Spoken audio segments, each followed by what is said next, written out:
sweet like lollipops. Fresh in the morning, welcome to my candy shop. Murukurate flavors on your lips. Sikomanero going on a bubble tea trip.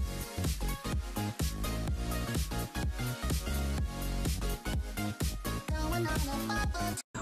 What's up? It's me again, RD, and for today's video, guys, samahan niyo ako sa aking mga errands today. Kailangan ko pumunta ng bangko at kailangan kong mag-grocery dahil wala na akong stock dito sa bahay. Ang pag-grocery ko naman is matagalan, as in dadamihan ko na at stock ko na. So, ang last kong papunta ng grocery talaga, Walmart, parang a month ago pa eh. So, ubos na yung aking mga karne. So, kailangan na nating mag-grocery. Kaya lang, ang challenge ngayon, hindi ako mag-Uber kasi masyado marami ang pupuntahan at mamamahalan ako. So, itatry natin ang Wigo. Ang Wigo ay public transport dito sa Georgia. Para ito sa mga wala pang kotse or nagtitipid, Wigo is the key. Okay? So, kung paano to, pamalalaman nyo sa video na to. At, ano ba? Ang masishare ko lang, mas mura talaga siya ng mas malaki. Okay? Kung ang minimum ng Uber dito like $10-12, ang Wigo $2 lang at maiikot mo na ang buong county ng Georgia. So if you're here in Georgia, try the Wigo transport. Kung paano, malalaman nyo din dito sa aking video na to. Yan na. Alright.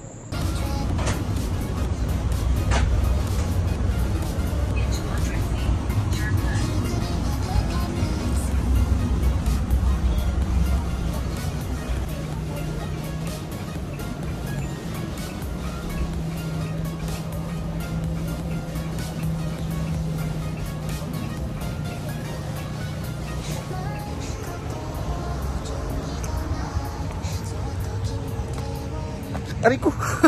Ayan, sa kasi nakatingin. Ayan. So ayun yung ride ko, guys. So yun yung Wigo. So ito yung public transport dito sa Gainesville. Kanilang public transport. Walang bus kasi dito. Ang difference nila sa Uber.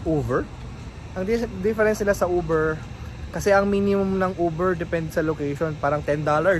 Dito sa Wigo, ayan, $2 lang ang aking ride from, susunduin na ako sa apartment ko, dadalhin ako kung saan ako pupunta, di ba? Parang door to door na. So dito ako ngayon sa aking bangko, ayan, region. So ay, magbabangko tayo for today. So ayan, thank you very much, David. Napaka-convenient. I-discuss ko sa inyo kung paano yon i-avail. Madali lang actually para sa mga nandito sa Georgia. Okay? Mag-errands muna ako, guys. Dala ko yung aking payong. Sa yung first errand ko, ayan. Yan. Ganun ang buhay sa Amerika, magdi-deposit ka kasi mapabayad ang bills. Anyway, kasi bago lang din ako dito, so yung number of hours ko, working hours, konti pa lang din, hindi pa enough to pay for my bills. Ayan, dahil kaka-start ko lang din talaga. At nagkataon cut off na. So hopefully next week, nako, ayoko ng mag-abono ha. So ayan, may pambayad na tayo ng bills.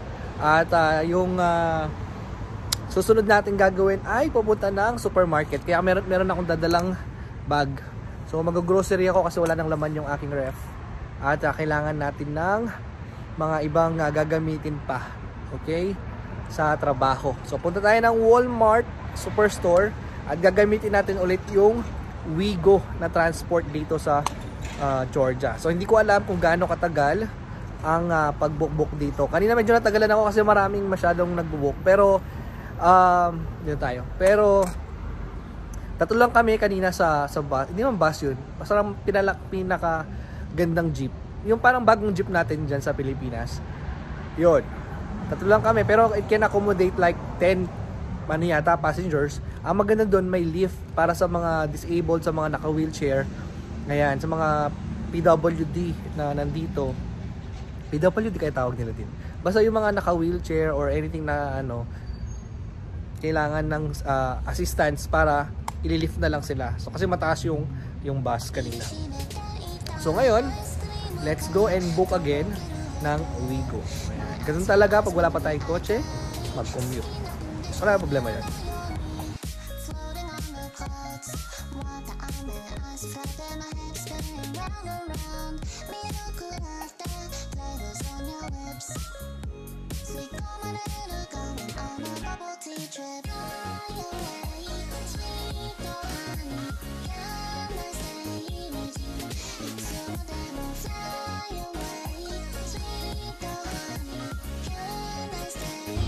At nakapag-book na tayo ng ating Wigo Transport. Kaya lang 30 minutes. So ganun talaga, medyo matagal. Taste lang. Minsan, kanina naman madali lang nung papunta ako dito. Madali, depende kasi kung nasaan sila. Siyempre, baka malayo pa yung panggagalingan. Kaya 30 minutes. Pero pag mabilis, kaya naman. So 30 minutes, kaya naman yan. Parang naghihintay lang tayo ng ng public transport. Sanay naman tayo mag-commute din sa Pilipinas. So walang kaso. So yan. At least dito, no, mura. Yun na yung maganda doon. Mas nakakamura ka. Maghintay ka nga lang. Kung nagmamadali ka, mag-Uber. Kapag hindi naman, and then Wigo is the key. Alright. So hintayin lang natin. Dito muna ako sa bangko. At mainit. So dito na. Kaso makulimlim pero mainit. Okay. So update ko kayo mamaya kapag nandun na ako sa Walmart.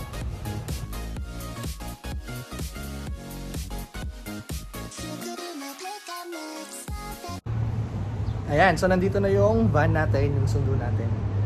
Okay lang naman ang pag-iintay. At mura. Okay, sasakay na ako. So ayan siya guys.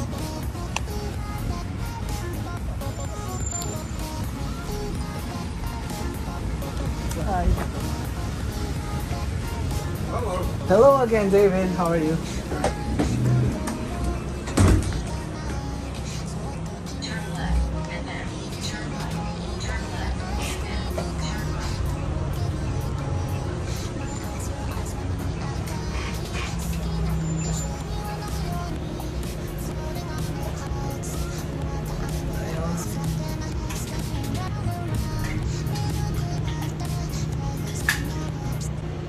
So ito yung kanilang Wigo Transport. So meron tayong doon, merong sa harap, merong details ng driver, ang kanyang contact number, pangalan, syempre. Tapos, so ito siya. So merong 1, 2, 3, 4, 5, 6, 7 seats. And then dito maluwag. So ito, so yun yung parang lift para sa mga ating naka-wheelchair. So dito sila. Ngayon, papunta tayo ng Walmart. So ganoon ka-convenient yung dito. Yung transport nila, point to point. Dadalhin ka, pupuntahan ka kung nasan ka. Then dadalhin ka kung saan mo gusto. Parang Uber din, parang Grab. Yan. Nandito na ako sa downtown. So, paano na rin tayo namamasyal dito. So, right now, wala akong mga kasama. So, pero siguro sa mga busy hours, marami kang magiging kasama sa sa bus. Pero, syempre, you have to expect that kasi nga, public transport yun. Okay? So, mamaya ulit.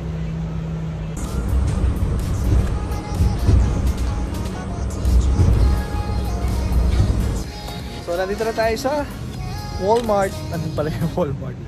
Ayun. Yan. So, pumunta tayo ng Walmart. So, madali lang talaga yung yung Wigo. So, may mga susunduin lang. Kaya hindi mo solo ang ride, okay? Kaya medyo patient talaga doon. Pero okay naman. Wala akong marereklamo. Kumusta na ako guys? So nandito ako sa Walmart, namimili ako yung aking pinamili. So may problema ako kasi di ba magko-commute lang ako mamaya. Di ko alam kung kakasya itong pinamili ko doon. Naparami yata yung aking pamimili kasi ang kasi dahil di ba once lang naman tayo mag-grocery at ayoko nang mag-commute kasi mahirap. So, dinamihan ko na yung grocery. So, ngayon tingnan natin kung paano ako makakauwi. So, ayun yung pinamili ko guys. Ayan, ang dami. Bili pa ako ng manok. Ito pa. Siyempre, bumili ako ng bigas. Gusto kong dagdagan pero huwag na. Ayan. So, kung bumili pa ng soft drinks, nung mabigat na yun, okay na yan. So, uwi na ako. At saka hanggang 5 o'clock lang naman yung yung service, yung pagko-commute, yung Wigo. So uwi na tayo, let's go, magbayad na tayo. Ang dami. Di pa ako sumelo dun yan. So this is the moment of truth. Nagdala naman ako ng bag. So I'm not sure kung anong kakasya dito.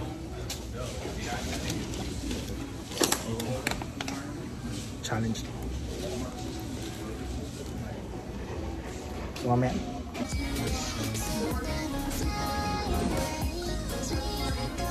So this is the best that I can do. At kuya tayo. Dito pa rin ako, hindi pa rin ako nakakapag-book. So 15 minutes na ako nag-try. Pero wala pa rin. So kung makauwi man ako, kung sa Wigo, good, I'll try pa rin. Kung hindi naman, kasi magpa 5 o'clock na, baka mag-Uber na lang ako. Pero hindi yan point. Kailangan ng target natin is Wigo para mura. Para makauwi tayo, $6 lang.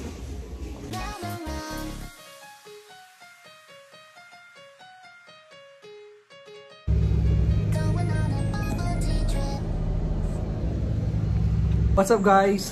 Nandito na ako sa bahay.